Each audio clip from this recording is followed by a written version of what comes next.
Hello, Graham Howarth from PageBuilderInMinutes.com here. In today's video we're going to look at populating the email template that we used for our welcome email in the last video. If you haven't seen the previous videos, then I'll put a link in the description below this one and you can go and have a look at those and then come back here when you're ready. Okay. So let's go and look at the automation that we set up in the previous video. And if we click into the time management welcome, we've got the trigger to add it to the time management list now, where I've changed the name of that list. We're going to then wait for 10 minutes and then we're going to send the welcome email. But because we've set up the double opt-in, the contact won't be added to the list until the subscriber confirms that they want to receive the report. Okay, so let's open up the email that we set up earlier with the template, and now we can get into edit that email design. So if we look at that, I'll show you what I've done with the template.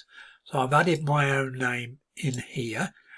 I've put in the name of the report, the lead magnet, right there, and then I've changed the text of this line to add in that I see you've been struggling with getting things done for some time, so frustrated when you don't see any forward momentum. My goal is to help people like you get great results, which I've highlighted bold, faster by providing helpful tips and tricks on making much better use of your time. So I'm highlighting some of the issues they may have had in those two lines. I'm also reminding them that I'll be sending them more information in my follow-up emails. And that'll all be about managing time more effectively, because that's what this list is all about. But for now, they can get their copy of the report by clicking on this link here. Now, what I've done in this link, if we just have a look, scroll up and get to the link. There we go. So if I look at the link, you'll see that the text is click here for immediate access. And I've got what you'll see as quite a long URL there, but it doesn't matter because it's in a link. And what I've done is set this up on, and I've uploaded the lead magnet that I've created to a system called BunnyNet, which is a very inexpensive way of storing any of your data that you want to share, lead magnets, things like that. So I've done that there, but you can, it'll depend where you're storing your information as to what link you put in there. I've also put, thanks for supporting with a list to my main website, the Business Startup website, and I've also put an email contact in. This is purely a link here. Again, if we look at the link, it's purely a URL address that we put in there. I won't bother updating, well, I will have to now. So I'll put that as HTTPS.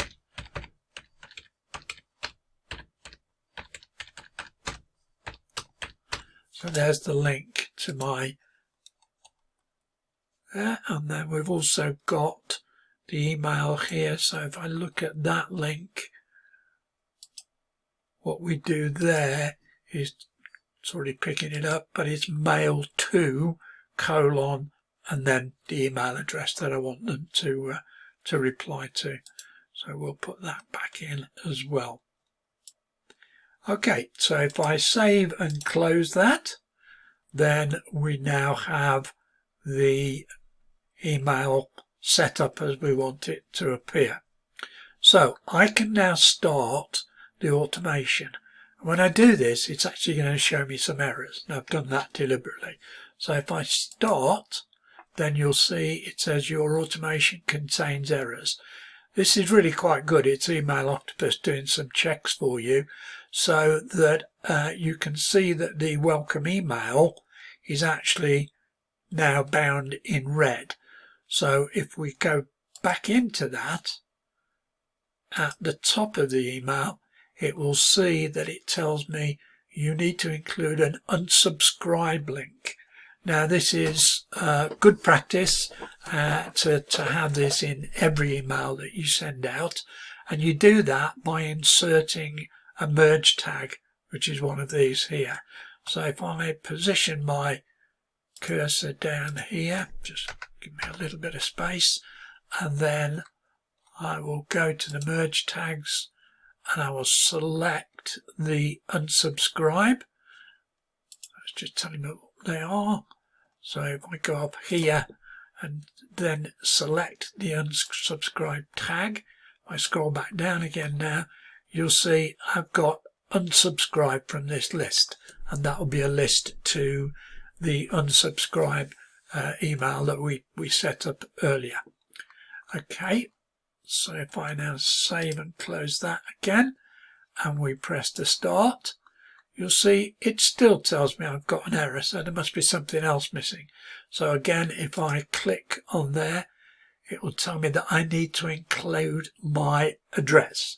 So if I go back to the bottom here, just give myself a bit of space and then go back to the tags again, I can include my sender info, which will put my physical address in there.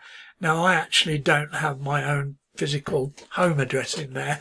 I use a forwarding service which enables me to put an address in there. That means that if anybody wants to send me any documentation, then they can send it to that address and it will be forwarded to me. It's quite a low cost item, and it's worth doing. Okay, so if I save the email again and we try to start, we'll see that we're now okay. We've got a start and we can now use that automation when communicating with our subscribers.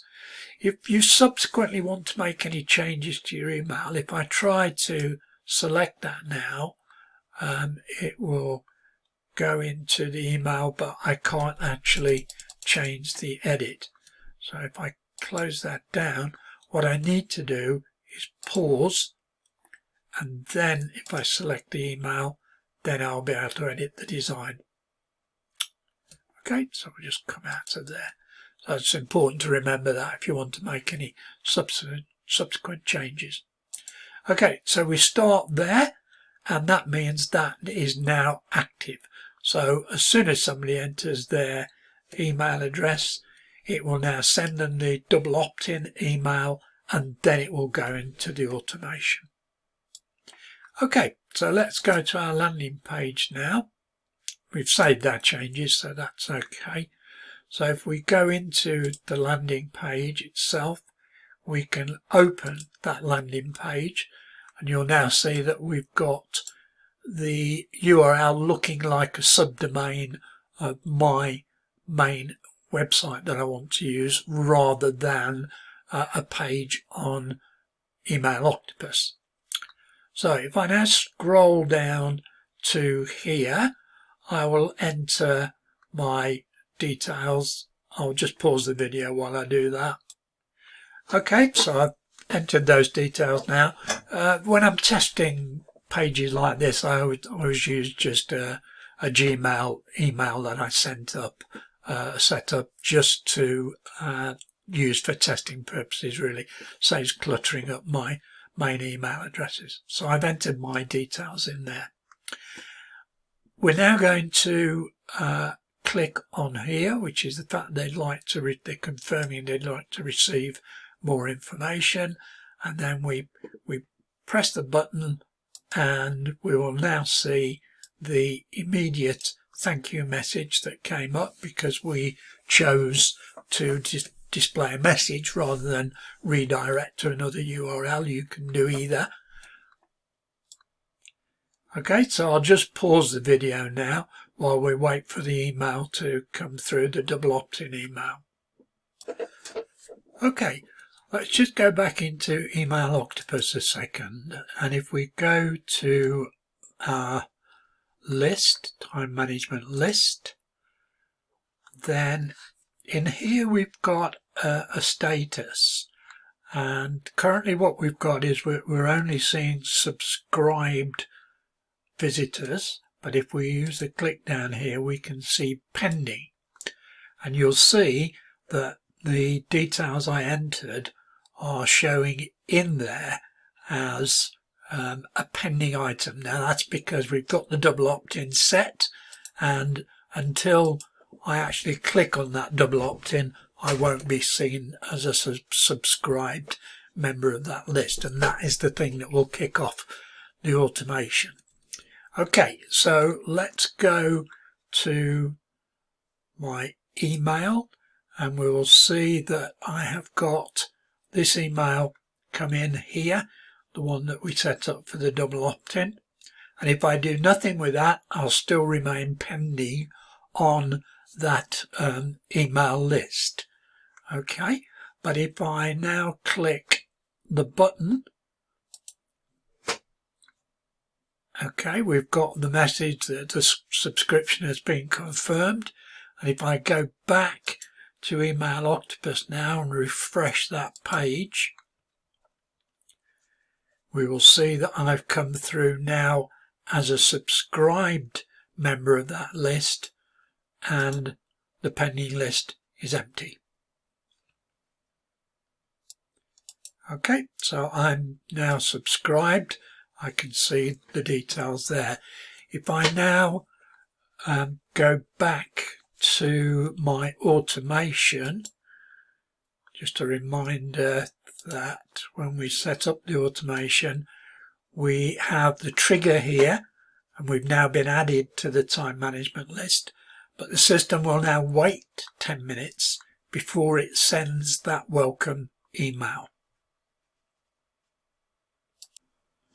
Okay, so let's go to our email and we can see now that we've got the confirmation email that we set up earlier for the 4 P's of time management, and that is the email that we set up. There is the link for getting access. Here we've got the link to the website and the email address. You'll see we can now unsubscribe from this list if we wish to, and it's got my contact details at the bottom there. So if I now click here for immediate access, you'll see that we'll now open up that lead magnet that I created and that I've put on the system. So you can read that, you can save it. It's a PDF that I'd set up so that can be saved or it can be read on the screen as it is. Okay, so let's go back here. So we should now see that if we go to the automation, you'll see in the summary of the automation it will tell us, go into there, it should tell us that we now have 2 emails sent. That's because I sent one earlier and 100% of those have been opened. So that's the full cycle of what the client will see when we set up this automation and activate it through this series of tasks here.